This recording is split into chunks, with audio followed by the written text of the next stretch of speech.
Well, Megan, welcome to the show, founder-led. I think this is, a long time coming. We met we got to meet in person at the Becoming the Bridge retreat that you, Chelsea, and Jack organized and led last year in Sedona. We'd love to hear from you how you kind of experienced that retreat, maybe some of the key learnings, and just share a bit about your experience coming out of that. Yeah, meeting you was actually, I think I said this to you before, it was one of the highlights of the retreat for me. I have been kind of a founding member, community moderator for Becoming the Bridge, and was sort of a participant and a facilitator at that retreat. And so as a facilitator, the focus of my session and something I enjoyed a lot was really working with all the founders and entrepreneurs to help break the block is how I framed it up, going through a series of exercises to identify what was standing in our way and what we needed to do to move past that. And so I actually did that exercise, myself while I was facilitating it. And so for me, it was a big breakthrough in terms of really acknowledging my need for control. And I've always known I'm a control freak, but I think properly acknowledging it and actually committing to doing something about it in 2026. Yeah. And then just as a participant and getting to meet you, and I met so many other wonderful people and had so many great connections in person. But we totally geeked out on human design. And as we got to know each other on some walks together, I think we just realized there was a lot of really interesting parallels in our professional history and how we, look at the world and kind of our spiritual awakening and journeys that we've had. So I felt like I was meeting someone that was very like me. It was really fun and enjoyable to get to know you. Yeah, your session was a highlight of the 3 days for me as well. Would love if you can share, high level, what was the experience you had on you and your health and running the business, leading to a breaking point, if you will, and then what you wanted us to take away as you facilitated that session. Yeah, my ride at Refine Labs has been incredible. It's also still happening in real time. It's not over yet. But the founder of the company approached me in 2020 and basically convinced me to join him as a business partner and COO. It was very, very early days, handful of customers, handful of employees. It was right after COVID, so things were super weird. It was a digital marketing agency. Honestly, right time, right place in terms of the business and the market conditions. So I joined and was doing a little bit of everything, and we had this insane positive growth trajectory, a lot of positive momentum, hyper growth, things going well initially, but then when what I call the SaaS apocalypse happened in 2022, it really impacted our customer base, and then the downstream impact was our business. And it was just a situation where, after all of this amazing growth, we had this, kind of pretty dramatic fall from grace, if you will. And in my effort to kind of be the hero and plug the gaps and try to get everything done, ultimately it resulted in a pretty dramatic personal accident where I fainted and had a pretty significant physical, a traumatizing physical event where I really hurt myself. And so, that was a moment where I realized I had basically just totally run myself into the ground, and I was never going to stop. And the universe, I think, literally shoved my face to the ground and was like, okay, you're not getting our signals, so we're going to give you the biggest wake up call on the planet. And that was the beginning, I think, of a massive shift for me. Around the same time, there was also, because of the challenges we were having, a massive shift in my business partnership at the time that was creating a lot of challenges and eventually became so tenuous that he exited the business, I became the CEO, and then eventually I bought him out. And so, it was a lot happening at once, but I think if I look back on the arc and kind of summarize it, I think I had this personal physical reckoning that really had me reevaluate everything that I was doing and reset on my priorities and boundaries, which since then I've been able to continue to improve and cultivate and maintain. I think it also exposed that that business partnership had run its course, and there was this ongoing effort to try all these things to make it work before we kind of came to the realization that it was time for us to, each go on different paths for our next chapter. And then all the lessons that come along with those types of really big things that are happening in your life, along with just processing like the intensity of the series of events that happened, the grief with all the changes, the pressure of the, additional responsibility as I stepped into CEO and then majority owner. And, most recently at the retreat, I think like the next lesson was recognizing that I was still exerting this sense of control, and I was observing similar patterns of that I had experienced before, and that this was the next thing that I really needed to reframe. And so this is like my main focus for this year in terms of letting go of a lot of control, surrendering, trusting, and it's manifesting in the business today. And there's some good things and some bad things, but it's something I remain committed to seeing through this year, because I do believe that really conquering this is going to be what unlocks our next phase of growth for the business and for me as well as an entrepreneur. Yeah, as you're sharing that experience, that resonated with me, and I think it resonated with a lot of business owners and especially agency owners, where there is this level of high-touch customer experience and results that, we feel we need to deliver and clients have an expectation around.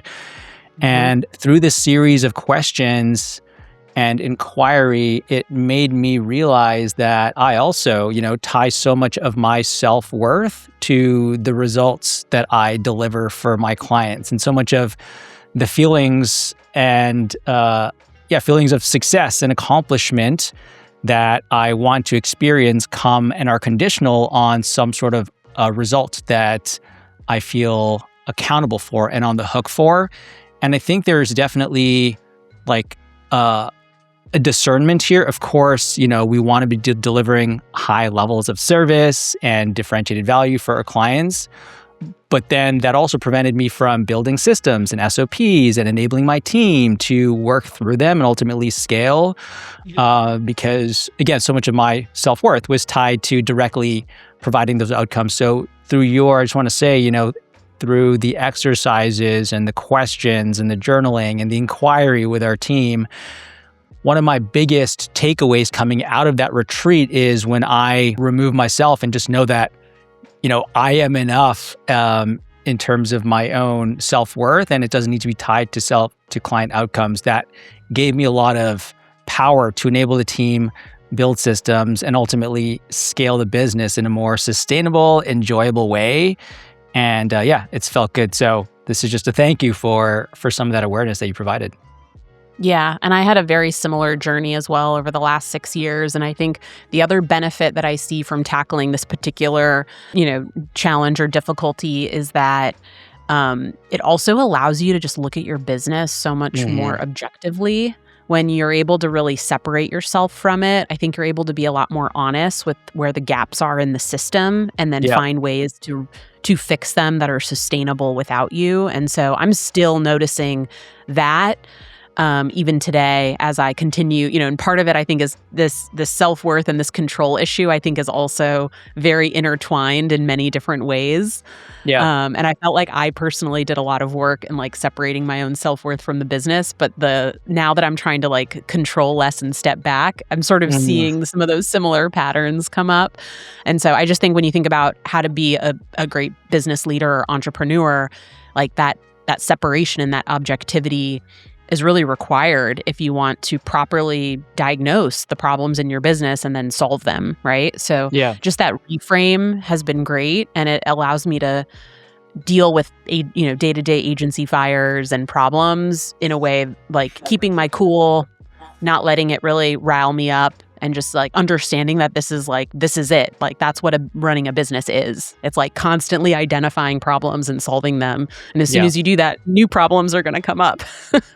Yeah. So let's talk about that. Let's get into sort of the nuts and bolts of, sales and customer operations and running a business. So you have a history in customer success, and you were working at leading customer success teams before joining Refine Labs. So talk a bit about what your background in customer success has taught you, and what strengths has that brought into now running Refine Labs? Yeah. So it's funny. I run a marketing agency now, but my background before I joined Refine really had nothing to do with marketing. um, Yeah. and so I would say account management, customer success, sales was really the bulk of my experience over about a 17-year career, predominantly at different B2B SaaS companies, whether it was ed tech or health tech or food tech or prop tech. I was a lot of fun different startups, in New York over the course of my career. But honestly, I think I'm so grateful that I started my career in customer service, because it has given me the ultimate appreciation for the customer and the customer experience, which I think is essentially one of the most important things in terms of how you're actually building your business. And all of the decisions that I make in terms of any other functions, whether it's marketing or sales or even, people and culture, I'm looking at all of those functions through the lens of the customer. And I think that is really, really valuable. I also think that customer success essentially exposes you to all of what people would call soft skills, which I think are becoming hard skills as we move into the AI era, when AI can do all the hard skills for you. But things like communication, collaboration, critical thinking, problem solving, expectation management, sales, persuasion, negotiation. And so when you're in that role, you're basically forced to cultivate and hone all of those different skill sets. Yeah. And then you kind of realize that those are all of the most important skill sets for building a business as well. You can take that experience and directly apply it to anything that you would need to do as an entrepreneur. Yep. It's funny because my former business partner and the founder of Refine Labs, I remember when he initially approached me like, "Oh, you join me, let's build this marketing agency." I was like, "I'm not a marketer. Like, go find another marketer. You don't want me." And he's like, "Actually, your background is exactly what I'm missing and what I need." And he was right. I think I didn't really recognize that while I was in it. It's only in hindsight that I was able to look back and connect those dots, which is interesting. But that's how I see it. And I every single day I feel like I am applying skills that I learned throughout my customer success career. Yeah, I completely agree. And I have a similar background in customer success before starting Frontier. And you're right, customer success and putting in those reps has provided such a valuable skill. That's probably one of the most important skills, based on where the world is headed. So yeah, completely agree there. I know one thing you shared at one of our calls is the getting into sales ops learnings that you've had with win-loss analysis and identifying certain signals where a customer is ready based on their current business needs. So would love if you can speak to some of that. Many folks in our audience are, SMB founder operators. And so I think your learnings there would be really valuable. Yeah. This was I've done win-loss analyses a lot, throughout my career for a lot of different reasons. Most recently, one of the questions that I was trying to answer was, how would we know? We're fortunate that we have a lot of inbound leads that come in because of our marketing engine, but a lot of them are not necessarily a great fit. And harking back to customer success, one of the most important rules in sales is acquire the right customer. If you acquire the wrong customer, it's not good for anybody or the business. And so beyond just kind of normal, maybe firmographic or basic criteria of, a mid-market B2B SaaS company doing 100 million in revenue and 25K average contract value, beyond just some of those basic, ideal customer profile fit criteria, I was trying to understand who are the types of companies, what are the other, conditions or criteria or factors that are true in deals where they choose us. And so when we were looking at the data through that lens, and because we have AI, we can drop like 1 million call transcripts, and ask a bunch of questions and develop a lot of insightful prompts to kind of get to this. So I was thinking like, oh man, what if we like had to manually do this at some point before? Like, would we have even attempted it? Would we have even had time? But AI made it super simple to basically grab a year's worth of call recordings, drop them in there. And when we did that analysis, a whole set of new criteria or signals emerged that were really consistent across all of the new customers that we had won over the time period that we were looking at. And it was things like the CMO or the VP of marketing had just been in seat for 6 months or less, right? So this is a change in leadership. And they're, coming in and looking at everything and essentially making decisions to make key changes.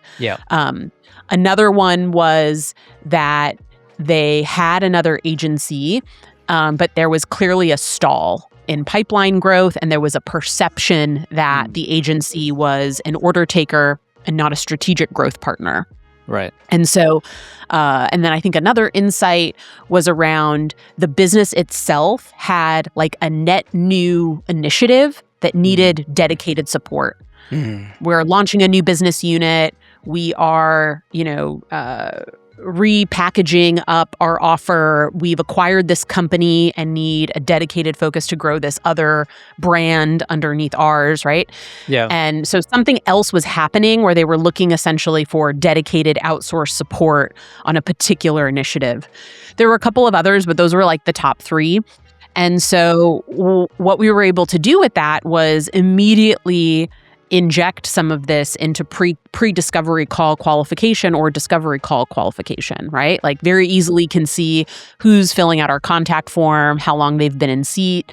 We could really ask good questions in the discovery call. And then also, as we were able to really clarify that, some or all of these things were true, we're able to move more confidently in the process and point to the track record that mirrors their current situation. And again, then acquire customers where we know we can nail it because these are the customers that we've signed and that we know that we're doing good work for. That was the other component of the win-loss analysis. We tried to exclude customers where, for whatever reason, they were an outlier, or maybe we got started with them and they were a bit outside of our ICP criteria, but they really wanted to work with us, and we ran into some challenges that impacted our ability to drive the level of success that we do with other customers. And so really trying to looking at not just the customers that we acquired, but the customers that we acquired where we really delivered on what our promise was. And so I think that's also important. So we're trying to be more selective and more intentional about our sales process as a result. And then, you can go on and on from there. It has impacted how we think about, our marketing programs. It has impacted, we're currently rebuilding our website, and we're basically putting all these things front and center on the homepage. So these learnings were immediately applicable in, the sales process, but now we're more formally integrating it into everything that we're doing, via marketing programs, our website, et cetera. Okay, really interesting. And then how is this playing out in terms of onboarding the customer and that life cycle experience with you? Again, putting on your customer success hat, what have you found to drive the highest perceived value based on the services that you offer? Yeah, it's a great question. We actually have 2 pretty big initiatives in flight that I'm driving right now that are intended to address this. And so one is I've been spending like the last year trying to put all my thoughts together. And we're working, I'm testing this with a bunch of clients right now, and we're probably going to do a more formal hard release in 2027 on this. But basically defining a Refine Labs marketing maturity model, which is essentially a very robust model, not too dissimilar from something that maybe like a Gartner or Forrester would put out, which essentially says like, here's the ideal end state of a B2B marketing engine. However, here is what we typically see in terms of, a young, immature engine to a fully ideal marketing engine. So there are phases along that, maturity model where you progress along those phases from reactive to informed to integrated to market-led. There's various dimensions across brand, demand, expand, and also foundational pillars like market insights and measurement, et cetera. And essentially what we're trying to codify is provide a roadmap of like, hey, this is what good looks like, but this is the typical journey on the way to that ideal end state. Yeah. And what's really important when I think about agencies in the AI era, I think the most important differentiator between an agency that will succeed and one that doesn't is one that doesn't lose sight of what the most important thing for their customer actually is, which is to run and grow a great business, right? So the maturity model is intended to us to have a very specific perspective on marketing and for us to help our customers assess and audit where they are on the marketing maturity roadmap, and then what they need to do to move and progress to the ideal end state, and to actually help them with sequencing and prioritization, that initial assessment, regular quarterly checkpoints. The clients that we've pioneered this with have really liked it, and then it puts our entire set of deliverables and work within the context of something broader, much more impactful and strategic.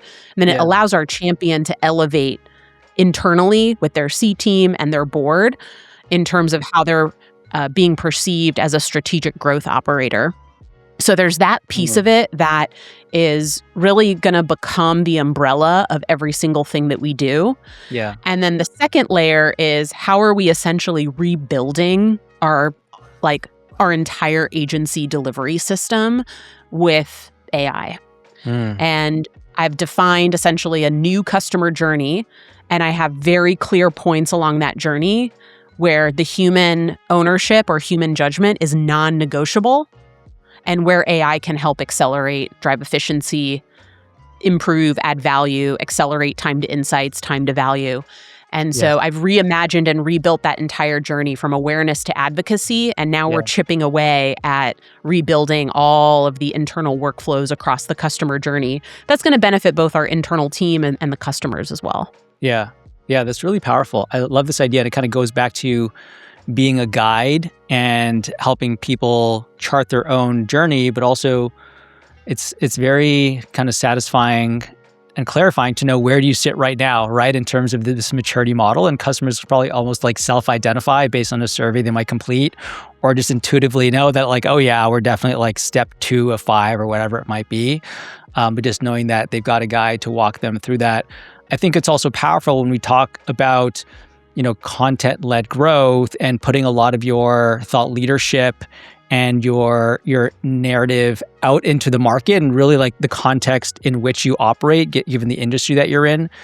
I think a lot of that IP, getting that out there could be very powerful for people to self-identify and pre-educate and consume a lot of this education, which I'm sure you found this will help them become better educated prospects, more pre-sold in terms of your approach, and just generally warmer, right, before they get on a sales call. Have you found a correlation between getting your thinking out there and increasing your surface area for some of this methodology, getting, warmer, qualified people in the door? 100%. I mean, Refine Labs was built on the entire concept of, founder-led content marketing.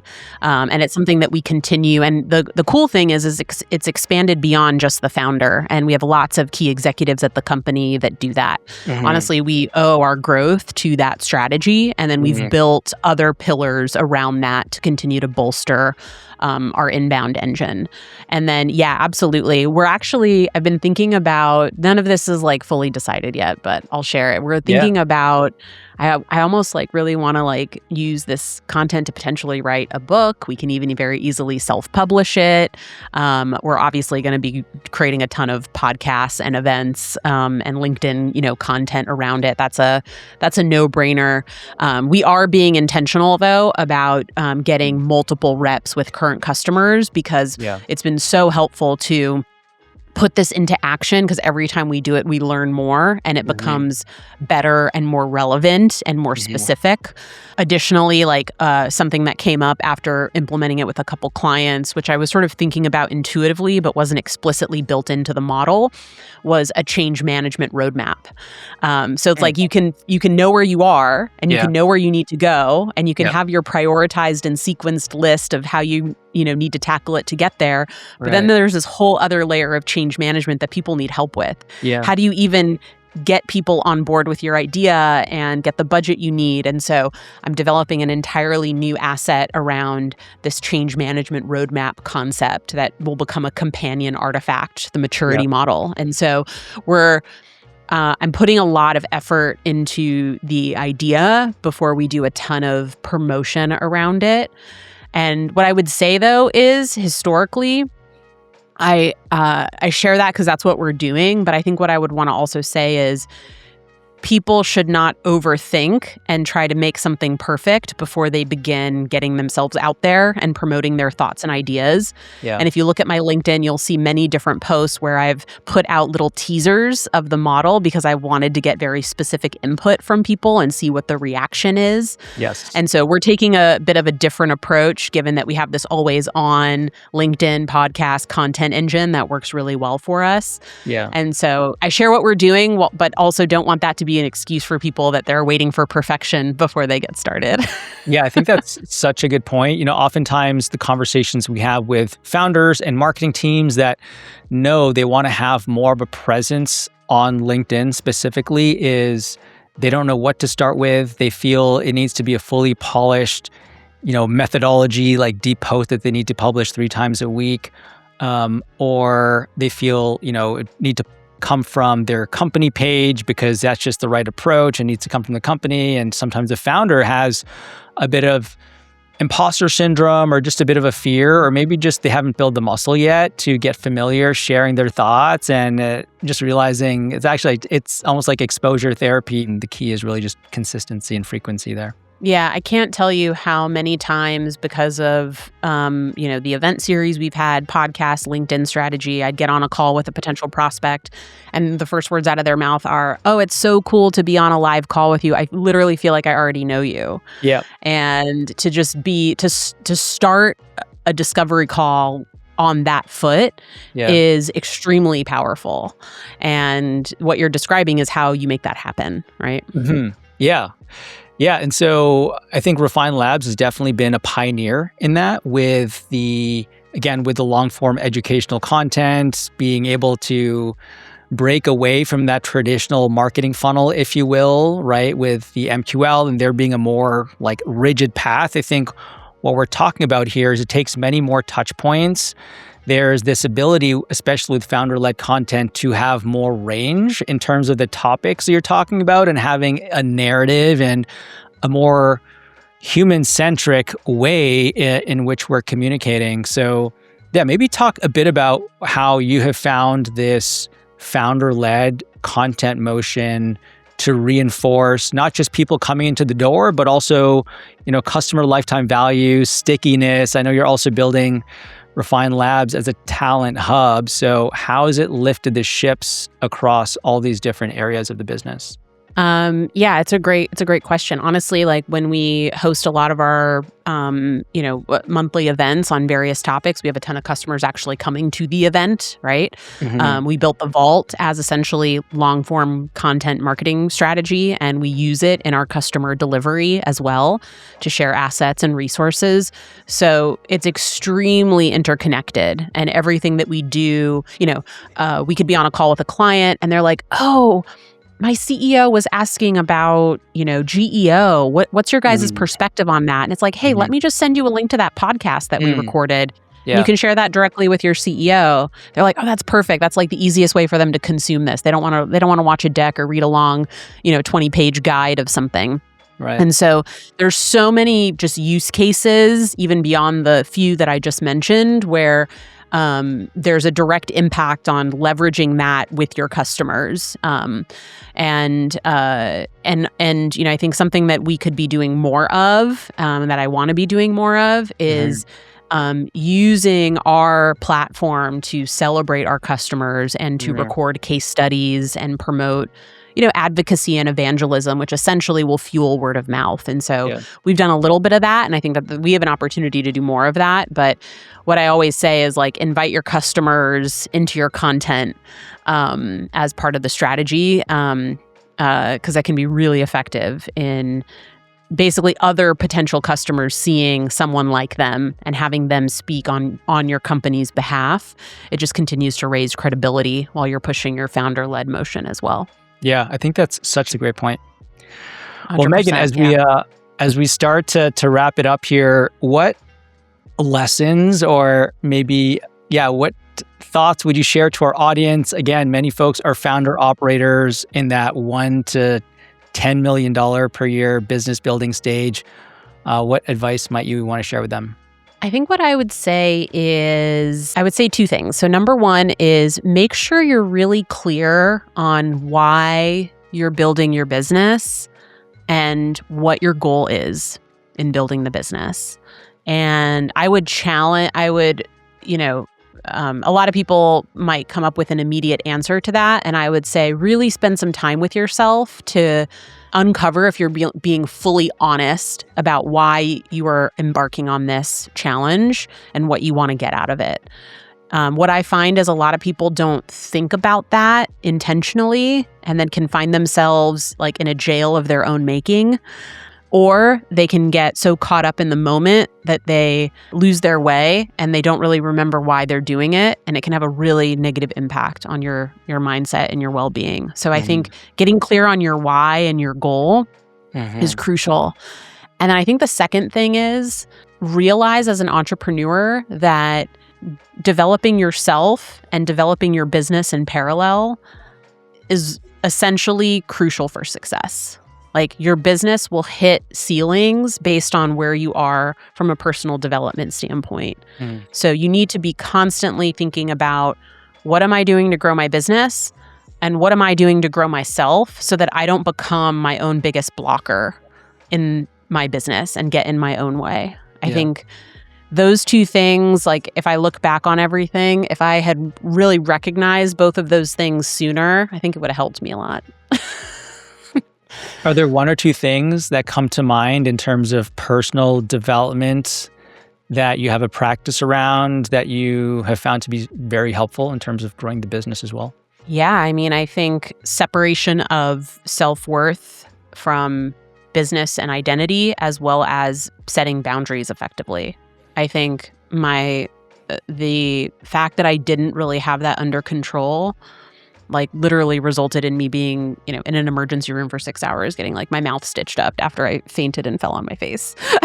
Yeah. So like, I think those were huge. And I think because I was so overly focused on hitting the like objective success criteria on paper and not that, I have a very successful resume on paper. I remember when I first got promoted to COO and I thought that was all that I ever wanted. And when I got that, I literally felt nothing and I was shocked. And then when I like took some time to reflect on it, I realized how unhappy I was in my situation and that getting what I always wanted actually didn't matter because I wasn't really in tune with what I really needed. And it kind of goes back to the like, what do you really want to get out of this and why are you doing it? Yeah. And not acknowledging that your professional journey can look really good on paper, but if you're not paying attention to your personal journey, what you think you will feel when you achieve professional success will fall flat. It's a really weird feeling. Like I even remember the CEO of the company looking at me being like, you don't look happy. It's like really weird. I thought you'd be thrilled with this and you've been wanting this for a while. And I'm just like, I'm like, You can read it on your face. Yeah. I think that's just such a valuable point, this idea of like an internal scorecard versus an external scorecard, and what is truly meaningful and energizes us. I think, again, business building, content creation can be a spiritual journey as well, right? It's the expression of our unique gifts and how we can serve the world. And just to reflect back what you were saying, I think it is this continuous feedback loop, just like understanding, and this is the work that I'm doing right now, is it in my zone of genius as much as possible? Does it feel like play? Does it feel energizing? And am I uniquely able to do this? Is this something that I can become world-class at and enjoy doing it at the same time? And of course, there's reality of running a business. We can't be doing that 100% of the time. But as you were saying, just like going through these life experiences and these circumstances, which can like knock us over to get us closer to having that awareness, to get kind of closer to that, and ultimately like build a team for people to step into their own gifts, and ultimately find a way to be of service to the world in a way that you can uniquely do together. And it's great to hear that you are very much intentional around that. Yeah, well said. Thank you. Well, Megan, it's been so great having you on the podcast, having this conversation, and I look forward to a part 2 sometime soon. Sounds good. Thanks for having me, Rohan. Always a pleasure. Thank you.